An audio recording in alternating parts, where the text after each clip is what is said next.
ભાવનગર જિલ્લાના ગારિયાધાર તાલુકા વિસ્તારનો રૂપાવટી ડમરાળા માર્ગ હાલમાં અત્યંત બિસ્માર હાલતમાં પહોંચ્યો છે।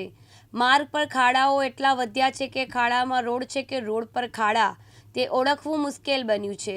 સ્થાનિક રહેવાસીઓ અને મુસાફરો લાંબા સમયથી આ પરેશાનીઓનો સામનો કરી રહ્યા છે। સાતપડા, ડમરાળા, સારિંગપર સહિતના અનેક ગામોને તાલુકા સાથે જોડતો આ એકમાત્ર મુખ્ય માર્ગ છે।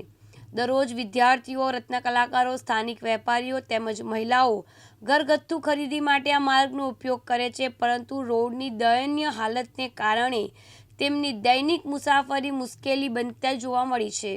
સ્થાનિક લોકો મજબૂર રસ્તો એટલો ખરાબ છે કે વાહન ચાલકોને કમર દુખાવાથી લઈને અકસ્માતના ભય સુધીની સમસ્યાનો સામનો કરવો પડે છે। ખાસ કરીને તાત્કાલિક સારવાર, ગંભીર બીમારી અથવા પ્રસ્તુતિ જેવી પરિસ્થિતિમાં હોસ્પિટલ સુધી સમયસર પહોંચવું પણ અત્યંત કઠિન બની જાય છે।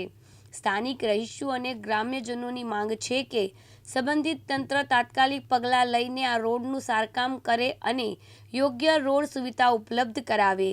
લાંબા સમયથી અવગણાયેલો આ મુદ્દે હવે તંત્ર જ્ઞાન લે તેવી અપેક્ષા પણ વ્યક્ત કરવામાં આવી છે।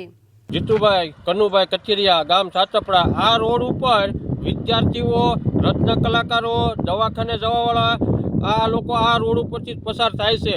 આ લોકોને કેટલી તકલીફ પડે છે એ આ રાજકારણમાં બેઠા લોકોને ખબર પડવી જોઈએ। અમે મત તમને આ માટે જ આપીએ છીએ, અમારે રોડ, રસ્તા, પાણી આ બધી સુવિધા માટે જ આપીએ છીએ તમને। અમારે તમારી આગળથી પૈસા નથી જોતા, પણ એટલી સુવિધા અમને આપીજો, બસ આ મહેરબાની કરજો પ્લીઝ।